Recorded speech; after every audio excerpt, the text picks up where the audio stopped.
আসসালামু আলাইকুম। এটিএন বাংলার সংবাদে সবাইকে স্বাগত জানাচ্ছি। আমি শারমিন সালাম। শুরুতেই বিআরবি কেবলস সংবাদ শিরোনাম।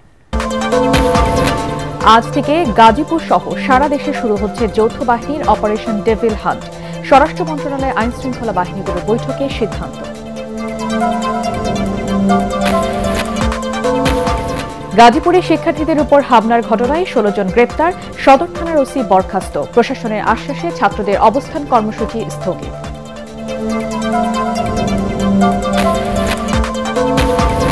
ডক্টর ইউনূসের বিরুদ্ধে ষড়যন্ত্র করছে আওয়ামী লীগ, জড়িত ভারতীয় গণমাধ্যম, অভিযোগ প্রধান উপদেষ্টার প্রেস সচিবের।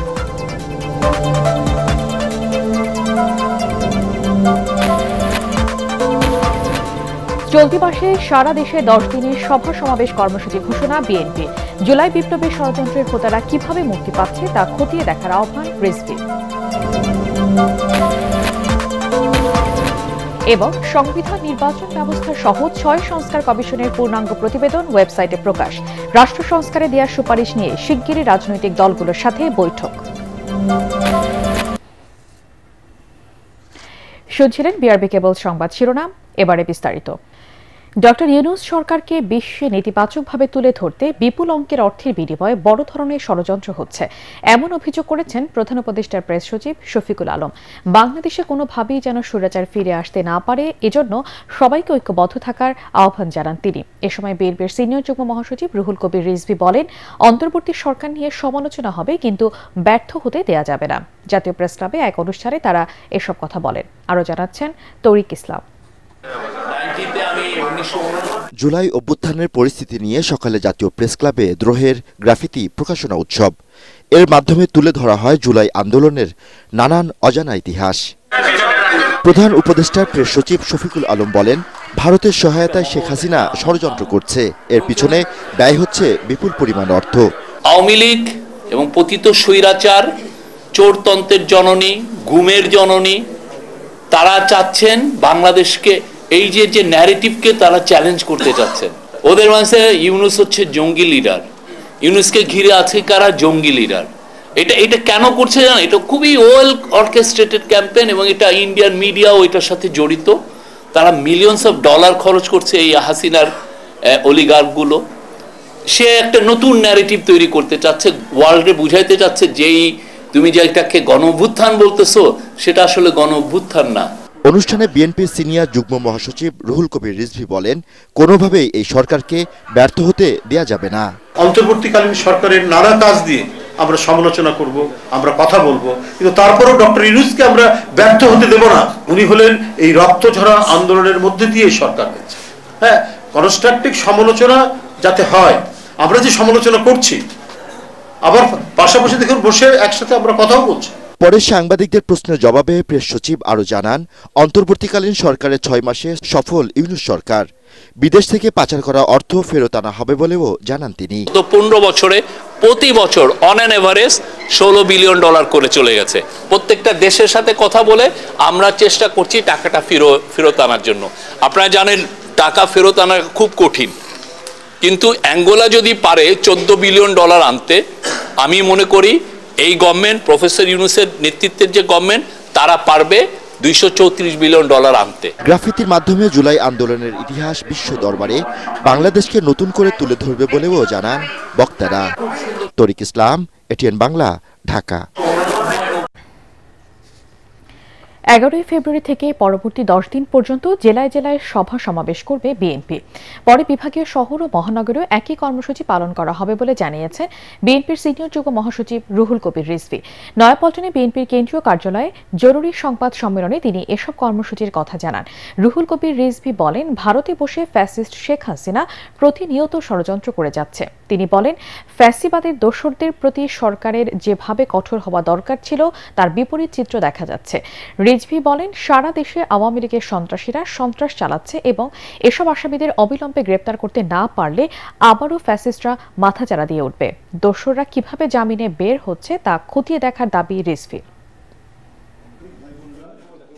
এ পর্যন্ত গণহত্যাকারী দল আওয়ামী লীগের 772 জন নেতা ও তার দোসরদের জামিন হয়েছে। জামিনে মুক্ত হয়েছেন সাবেক ডিবি প্রধান হারুনের, সিন্ডিকেটের প্রধান, এসএস গ্রুপের ব্যবস্থাপনা পরিচালক আবু সাদেক। গণহত্যার মামলার আসামিরা কিভাবে জামিন পাচ্ছে, আমরা সরকারের কাছে সেটির স্পষ্ট ব্যাখ্যা জানতে চাই। 10 দিনের মধ্যে আমরা 64টি জেলা সভা সমাবেশ হবে। সেখানে দলের জাতীয় স্থায়ী কমিটির সদস্য থেকে শুরু করে জ্যেষ্ঠ নেতৃবৃন্দ তারা এই সভা সমাবেশে উপস্থিত থাকবেন। বিভাগীয় শহরগুলোতে সেখানেও সভা সমাবেশ অনুষ্ঠিত হবে। 5ই আগস্টের পরও দেশে দুর্বৃত্তায়ন, চাঁদাবাজি ও দুর্নীতি বন্ধ হয়নি বলে অভিযোগ করেছেন জামাত ইসলামের আমির ডক্টর শফিকুর রহমান। তিনি বলেন, বাংলাদেশে যতদিন দুর্নীতি ও দুঃশাসন থাকবে ততদিন আন্দোলন চালিয়ে যাবে তার দল। কক্সবাজার সরকারি কলেজ মাঠে জেলা জামাতের আয়োজিত কর্মী সম্মেলনে তিনি বলেন, 24-এর গণহত্যার বিচার হতে হবে।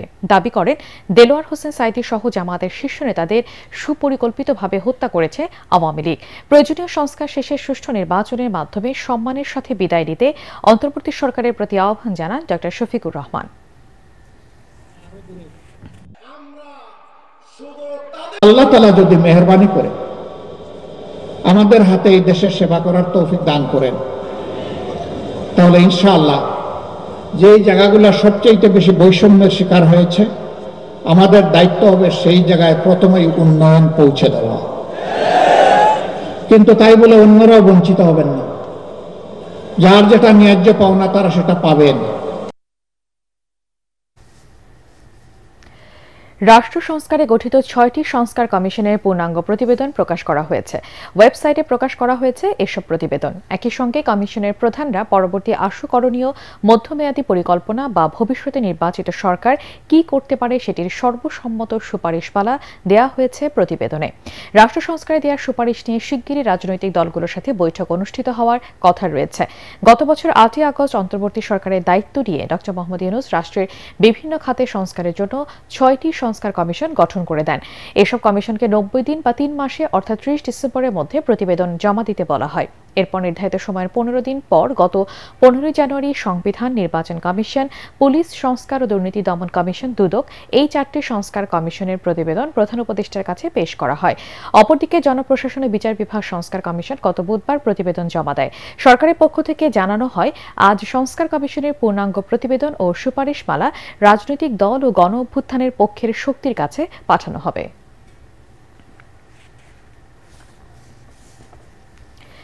একনায়কতন্ত্র কায়েম করতে গিয়ে রাষ্ট্রকে ব্যক্তিগত তালুক বানিয়েছিলেন শেখ হাসিনা, এমন মন্তব্য করে বাংলাদেশ অর্থনীতি সমিতির আহ্বায়ক অধ্যাপক ড. মাহবুবুল্লাহ বলেছেন, ফ্যাসিস্ট সরকারের আমলে অর্থ পাচারের সহায়তা করেছেন কিছু বিচারক। রাজধানীর এফডিসিতে আয়োজিত অনুষ্ঠানে এসব কথা বলেন তিনি। এ সময় debate for democracy chairman Hasan Ahmed Chowdhury Kiron বলেন, অর্থ পাচারের মূলে ছিল দুর্নীতিবাজ, রাজনীতিবিদ, আমলা, ব্যবসায়ী সহ আওয়ামী সরকারের সুবিধাভোগীদের যোগসাজশ। মিজান শাহজাহানের রিপোর্ট। রাজনীতিবিদদের জন্যই আওয়ামী শাসন আমলে ব্যাপক অর্থ পাচার সম্ভব হয়েছে, এ নিয়ে বিতর্কের আয়োজন করে ডিবেট ফর ডেমোক্রেসি। সংসদীয় পদ্ধতির বিতর্কে প্রস্তাবের পক্ষে সরকারি দল বেগম বদরুন্নেছা সরকারি মহিলা কলেজ আর বিপক্ষে বিরোধী দল ময়মনসিংহের আনন্দমোহন কলেজ। সবকিছু নষ্টের নাটের গুরু হচ্ছে সেই রাজনীতিবিদরা। ফ্যাসিস্টে আসলে কোনো রাজনীতি হয় না মাননীয় স্পিকার, তখন রাষ্ট্র পরিচালিত হয় অলিগার্কদের দ্বারা। বিতর্কের মূল্যায়ন পর্বে ছায়া সংসদের স্পিকার হাসান আহমেদ চৌধুরী কিরণ বলেন, শেখ হাসিনার শাসন আমলের 15.5 বছরে মুজিব পরিবারের সদস্য ও তাদের ঘনিষ্ঠদের অর্থ পাচারের স্বর্গরাজ্যে পরিণত হয়েছিল বাংলাদেশ। অর্থ পাচারের একটা বসন্তকাল ছিল মনে হচ্ছিল, একটা মৌসুম ছিল মনে হচ্ছিল যে এই গত আওয়ামী সরকারের আমলে বাংলাদেশের এই দুর্নীতিবাজ রাজনীতিবিদ, দুর্নীতিবাজ আমলা, দুর্নীতিবাজ ব্যবসায়ী, দুর্নীতিবাজ সুবিধাভোগীরা কিন্তু তারা একটা নেক্সাস করে বাংলাদেশ থেকে এই অর্থ পাচার করেছে। অনুষ্ঠানে প্রধান অতিথি অর্থনীতিবিদ অধ্যাপক ড. মাহবুবুল্লাহ বলেন, শেখ হাসিনার অহমিকা আর তুচ্ছ তাচ্ছিল্য করে কথা বলার দিন শেষ। এখন সময় এসেছে নবীন প্রবীণের সমন্বয়ে ঐক্যবদ্ধ দেশ গড়ার। রাষ্ট্রের এমন কোনো অঙ্গ নেই যে অঙ্গকে একেবারে ওই এক ব্যক্তি নিজে নিয়ন্ত্রণ করতেন না, এবং এই নিয়ন্ত্রণ করার মধ্য দিয়ে তার মধ্যে একটা প্রচন্ড অহমিকা বোধ সৃষ্টি হয়েছে। এই অহমিকা বোধটা দিয়েই কিন্তু তিনি অন্যদেরকে সম্পূর্ণভাবে তুচ্ছ তাচ্ছিল্য করতেন। তারা বলেন, অর্থ পাচারে রাষ্ট্রের সব সংস্থাকে ব্যবহার করেছে আওয়ামী সরকার, বাদ যায়নি বিচার বিভাগও। প্রাইভেটাইজেশন অফ দি স্টেট প্রজেক্টের আন্ডারে Sheikh Hasina privatisation of the legal system, court, সেটা করেছেন, এবং সেটা করতে গিয়ে তিনি বিচারকের আসনে বসিয়েছেন তার দলের লোকদের, তার অনুগত লোকদের। এনায়েতুর রহিমের বেঞ্চ কয়েকদিনের মধ্যেই বলল না, এই যে এই তদন্ত করতে দেওয়া হয়েছিল এস আলমের বিরুদ্ধে $1 বিলিয়ন সিঙ্গাপুরে প্রেরণের জন্য, সেটি 6 মাসের জন্য তিনি স্থগিত করলেন। এই যে বিচার ব্যবস্থাকে কলুষিত করে বিচার ব্যবস্থার কিছু কিছু বিচারক কিন্তু এই অর্থ পাচারের সাথে অর্থ পাচারকে পৃষ্ঠপোষকতা করতে ভীষণভাবে সহযোগিতা করেছে। বিতর্ক প্রতিযোগিতায় আনন্দমোহন কলেজের বিতার্কিকদের যুক্তি পাল্টা যুক্তি আর উপস্থাপনায় মুন্সিয়ানার সামনে হার মানে ঢাকার বদরুন্নেসা কলেজের বিতার্কিকরা। মিজান শাহজাহান, এটিএন বাংলা, ঢাকা। মেডিকেল কলেজে ভর্তি পরীক্ষায় 117তম স্থান পাওয়া শিক্ষার্থী আলামিন হাওলাদারকে বিএনপির ভারপ্রাপ্ত চেয়ারপারসন তারেক রহমানের পক্ষে সহায়তা দেওয়া হয়েছে। ঢাকা মেডিকেল কলেজে ভর্তি হওয়ার পর প্রথম ও দ্বিতীয় বর্ষের পড়ালেখার যাবতীয় খরচও বহন করবে বিএনপি। এছাড়া যে কোনো প্রয়োজনে তার পাশে থাকবেন বিএনপির ভারপ্রাপ্ত চেয়ারম্যান তারেক রহমান। রাজধানী তেজকুনি পাড়ায় আল আমিন হাওলাদারের ভাইয়ের বাসায় ভর্তি ফি, পোশাক সহ প্রয়োজনীয় সামগ্রী পৌঁছে দেন বিএনপির স্বাস্থ্য বিষয়ক সম্পাদক ডক্টর রফিকুল ইসলাম। বিএনপি ক্ষমতায় গেলে 12 মাস কৃষকের মুখে হাসি থাকবে বলে জানিয়েছেন জাতীয়তাবাদী কৃষক দলের সভাপতি কৃষিবিদ হাসান জাফিদ তুহিন। ব্রাহ্মণবাড়িয়া নবীনগর উপজেলার শিবপুরে আয়োজিত কৃষক সমাবেশে তিনি একথা জানান। দেশব্যাপী ইউনিয়ন পর্যায়ে কৃষক সমাবেশের অংশ হিসেবে এর আয়োজন করা হয়। কৃষক স্বাবলম্বী হলে দেশও স্বাবলম্বী হবে, আর এ কারণেই বেগম খালেদা জিয়া ও তারেক রহমান কৃষি এবং কৃষকের উন্নয়নে নানামুখী পরিকল্পনা গ্রহণ করেছেন বলে জানান কৃষক দলের সভাপতি। কেন্দ্রীয় কৃষক দলের সহসভাপতি মামুনুর রহমান মামুন, জেলা বিএনপির আহ্বায়ক অ্যাডভোকেট এম এ মান্নান ও জেলা কৃষক দলের আহ্বায়ক আবু শামী মোহাম্মদ আরিফ সমাবেশে বক্তব্য রাখেন।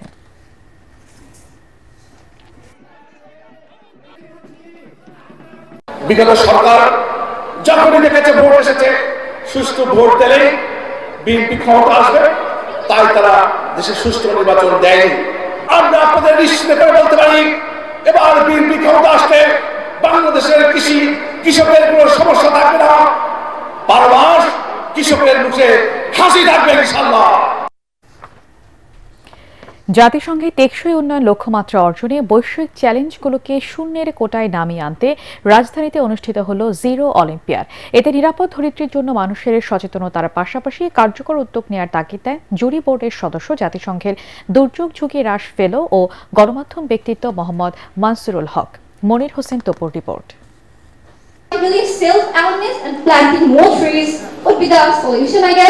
রাজধানীর বিয়াম অডিটোরিয়ামে আয়োজিত জিরো অলিম্পিয়াডে তরুণ সমাজের সম্পৃক্ততায় জাতিসংঘের এসডিজি অর্জনে বৈশ্বিক চ্যালেঞ্জগুলোকে শূন্যের কোটায় নামিয়ে আনার উপর জোর দেওয়া হয়।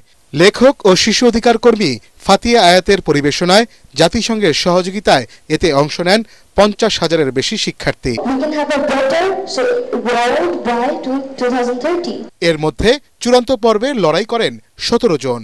আমরা পিছিয়ে আছি বলবো না, বাংলাদেশ অনেকটা এগিয়ে গিয়েছে। প্রাকৃতিক যে ইস্যুগুলো, এগুলি থেকে তো আমাদের বের হওয়ার কোনো সুযোগ নাই এই মুহূর্তে, কারণ জিওগ্রাফিক্যালি আপনি জানেন যে বাংলাদেশ একটি দুর্যোগ প্রবণ দেশ। জিরো অলিম্পিয়াডে অংশ নেওয়া শিক্ষার্থীদের ধারণাগুলো বাস্তবায়িত হলে আগামীর পৃথিবী আরও সুন্দর হবে বলে মনে করেন জুরি বোর্ডের সদস্যরা। এখন থেকে যদি আমরা ক্লাইমেট চেঞ্জ ইস্যুতে, পভার্টি ইস্যুতে, হাঙ্গার ইস্যুতে যদি কাজ না করি, তাহলে আমাদের অদূর ভবিষ্যতে এটা একটা ব্যাপক একটা ডিজাস্টার হবে। এই ডিজাস্টার থেকে বের হয়ে আসা আমাদের খুব কঠিন হবে। সো আমাদের সুস্থভাবে বাঁচার জন্য এবং আমাদের পরবর্তী প্রজন্মকে সুস্থভাবে বাঁচানোর জন্য এখন থেকে এসডিজির প্রত্যেকটা গোলকে আমাদের প্রায়োরিটি দিতে হবে এবং ইউনাইটেড নেশনসের সাথে সম্পৃক্ত থেকে প্রত্যেকটা গোলকে অ্যাচিভ করার জন্য আমাদের এবং আমাদের সরকারকে আরও অনেক বেশি অনুপ্রাণিত হয়ে কাজ করতে হবে। একই সাথে জলবায়ু পরিবর্তনের প্রভাব মোকাবেলায় কার্যকরী উদ্যোগ নেয়ার তাগিদও দেন তিনি। মনির হোসেন তপু, এটিএন বাংলা, ঢাকা। আল আরাফা ইসলামী ব্যাংক অর্থ সংবাদ।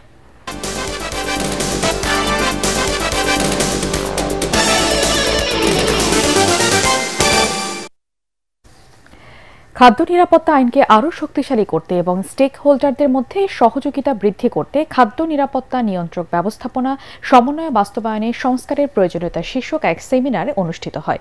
সেমিনারে সরকারি সংস্থা, নিয়ন্ত্রক কর্তৃপক্ষ এবং খাদ্য শিল্পের প্রধান স্টেক হোল্ডাররা খাদ্য নিরাপত্তা নিয়ন্ত্রক ব্যবস্থাপনা সমন্বয় ও বাস্তবায়ন বিষয়ে আলোচনা করেন।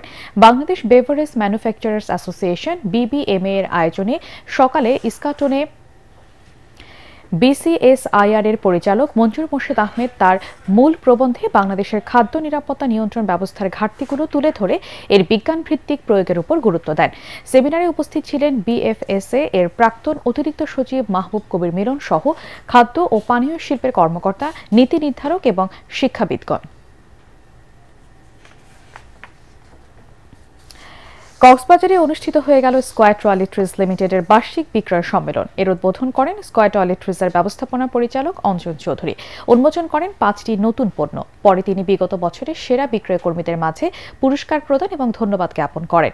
এ সময় স্কয়ার গ্রুপের পরিচালক Eric S Chowdhury, chief operating officer Malik Mohammad Sayeed, executive director Mohammad Golam Kibria, সেনুরার ব্র্যান্ড অ্যাম্বাসেডর মেহসাবিন চৌধুরী উপস্থিত ছিলেন।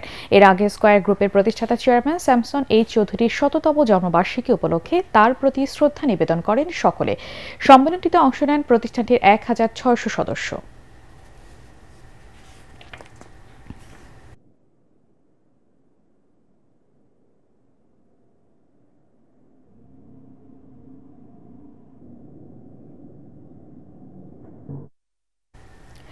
মেঘনা গ্রুপ অব ইন্ডাস্ট্রিজ MGI এর ব্র্যান্ড ফ্রেশ স্টেশনারির আয়োজনে অনুষ্ঠিত হয়েছে বহুভাষিক হাতে লেখা বইমেলা। এছাড়া মেলায় ছিল হাতের লেখা ও সৃজনশীল লেখার প্রতিযোগিতা। গুলশানে বিচারপতি শাহাবুদ্দিন আহমেদ পার্কে এই মেলা সম্পর্কে সংশ্লিষ্টরা জানান, ডিজিটাল মিডিয়ার যুগে হাতে লেখার রেওয়াজকে তুলে ধরতে এবং শিল্প সাহিত্যকে আরও এগিয়ে নেয়াই বইমেলাটির মূল লক্ষ্য। মেলার উদ্বোধনী পর্বে ফ্রেশ ইঙ্ক ফোর্স নামে নতুন একটি কলমের মোড়ক উন্মোচন করা হয়। এ সময় MGI এর পরিচালক barrister Tasnim Mostafa, sales GM hygiene ও স্টেশনারি মোহাম্মদ ইয়াসিন মোল্লা সহ MGI এর অন্যান্য কর্মকর্তারা উপস্থিত ছিলেন।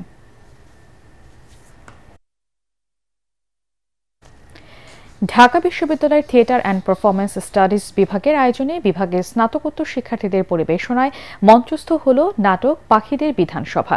এর মাধ্যমে বাংলাদেশ শিল্পকলা একাডেমি জাতীয় নাট্যশালায় অনুষ্ঠিত হচ্ছে 4 দিন ব্যাপী সুফি নাট্যোৎসব। ইরানের সুফি কবি ও দার্শনিক ফরিদ উদ্দিন আক্তারের নাটক মান্তিকুত তোয়ায়ের অবলম্বনে পাখিদের বিধানসভা নাটকের আখ্যান গড়ে উঠেছে 5 পর্বে বিভক্ত কাহিনীর বয়ানে। নাগরিকদের নৈরাজ্য ও যোগ পর্ব, পাখিদের উর্বার বিধান পর্ব, উর্বার বিতর্ক পর্ব, উড়াল পর্ব এবং সিমুর্গের দরবার অথবা নিজের তালাশ পর্ব অবলম্বনে এর কাহিনী। নাটকটি রচনা করেছেন শাহমান মৈশান, নির্দেশনা দিয়েছেন আহমেদুল কবির। দারুল ইরফান রিসার্চ ইনস্টিটিউটের সহযোগিতায় 10 ফেব্রুয়ারি পর্যন্ত প্রতি সন্ধ্যা 7টায় বাংলাদেশ শিল্পকলা একাডেমির জাতীয় নাট্যশালায় প্রদর্শনী হবে নাটকটির।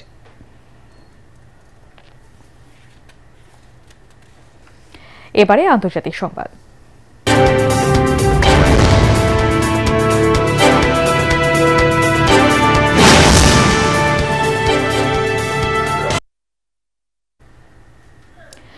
দীর্ঘ 26 বছরেরও বেশি সময় পর দিল্লিতে ফিরছে বিজেপি। প্রায় 2/3 সংখ্যাগরিষ্ঠতা নিয়ে প্রায় 3 দশকের ভোট খরা কাটিয়ে উঠেছে দলটি। আম আদমি পার্টি নেতা ও সাবেক মুখ্যমন্ত্রী অরবিন্দ কেজরিওয়ালকে হারিয়ে এই আসনে জয়ী হয়েছেন বিজেপি প্রার্থী পরবেশ ভার্মা। এনডিটিভি জানিয়েছে, দেশটির প্রধানমন্ত্রী নরেন্দ্র মোদী দিল্লিশ্বর ভোটারদের বিজেপিকে ঐতিহাসিক জয় এনে দেওয়ার জন্য ধন্যবাদ জানিয়েছেন। এদিকে দিল্লির মুখ্যমন্ত্রী ও আম আদমি পার্টি নেতা অতিশী মার্লেনা জনগণের রায় মেনে নিয়ে একে বিপর্যয় আখ্যা দিয়েছেন। অন্যদিকে পরাজয় মেনে এরই মধ্যে এক ভিডিও বার্তায় বিজেপিকে অভিনন্দন জানিয়েছেন কেজরিওয়াল। তিনি বলেন, গত 10 বছরে স্বাস্থ্য, শিক্ষা ও অবকাঠামো খাতে অনেক কাজ হয়েছে। এখন শুধু একটি গঠনমূলক বিরোধী দল হিসেবেই ভূমিকা পালন না করে বরং মানুষের মধ্যে থাকবেন এবং তাদের সেবা করে যাবেন।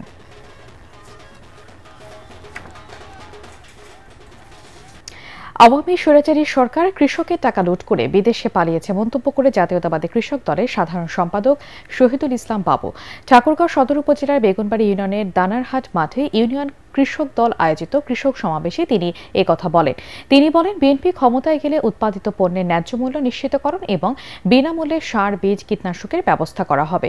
সমাবেশে বেগুনবাড়ি ইউনিয়ন কৃষক দলের সভাপতি আনোয়ারুল হকের সভাপতিত্বে বক্তব্য রাখেন জেলা বিএনপির সাধারণ সম্পাদক মির্জা ফয়সাল আমিন, সহসভাপতি ওবায়দুল্লাহ মাসুদ, সদর উপজেলা বিএনপির সভাপতি আব্দুল হামিদ সহ আরও অনেকে।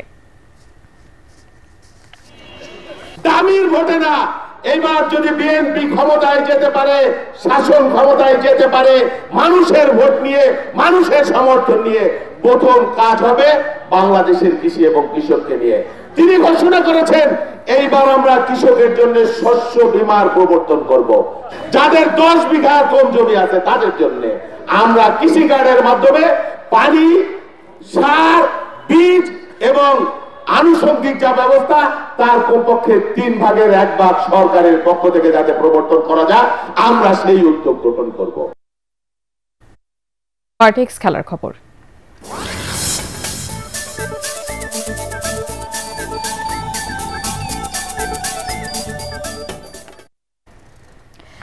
ফরচুন বরিশালে শিরোপা জয়ের মধ্য দিয়ে শেষ হয়েছে বাংলাদেশ প্রিমিয়ার লিগ বিপিএল এর 11তম আসর। প্রায় 1.5 মাসের এই টুর্নামেন্ট শেষে বিশ্রামের সুযোগ নেই বাংলাদেশ জাতীয় ক্রিকেটারদের। আইসিসি চ্যাম্পিয়ন্স ট্রফির দলে থাকা ক্রিকেটাররা অনুশীলন মিরপুরে শুরু করেছেন। হেড কোচ ফিল সিমন্সের নেতৃত্বে এই অনুশীলন চলবে 12 ফেব্রুয়ারি পর্যন্ত। তবে বিপিএল চ্যাম্পিয়ন ফরচুন বরিশাল এবং রানার্স আপ চিটাগং কিংসের খেলোয়াড়দের জন্য আজকের অনুশীলন বাধ্যতামূলক নয়। চ্যাম্পিয়ন্স ট্রফিতে অংশ নিতে আগামী 13 ফেব্রুয়ারি রাতে পাকিস্তান যাবে বাংলাদেশ ক্রিকেট দল। শেষ করার আগে বিআরবি কেবল সংবাদ শিরোনাম আরেকবার। আজ থেকে গাজীপুর সহ সারা দেশে শুরু হচ্ছে যৌথ বাহিনীর অপারেশন ডেভিল হান্ট। স্বরাষ্ট্র মন্ত্রণালয় আইন শৃঙ্খলা বাহিনীগুলোর বৈঠকে সিদ্ধান্ত।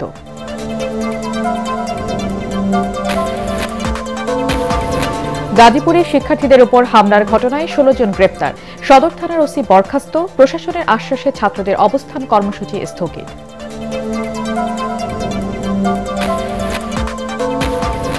ডক্টর ইউনূসের বিরুদ্ধে ষড়যন্ত্র করছে আওয়ামী লীগ, জড়িত ভারতীয় গণমাধ্যম, অভিযোগ প্রধান উপদেষ্টার প্রেস সচিবের।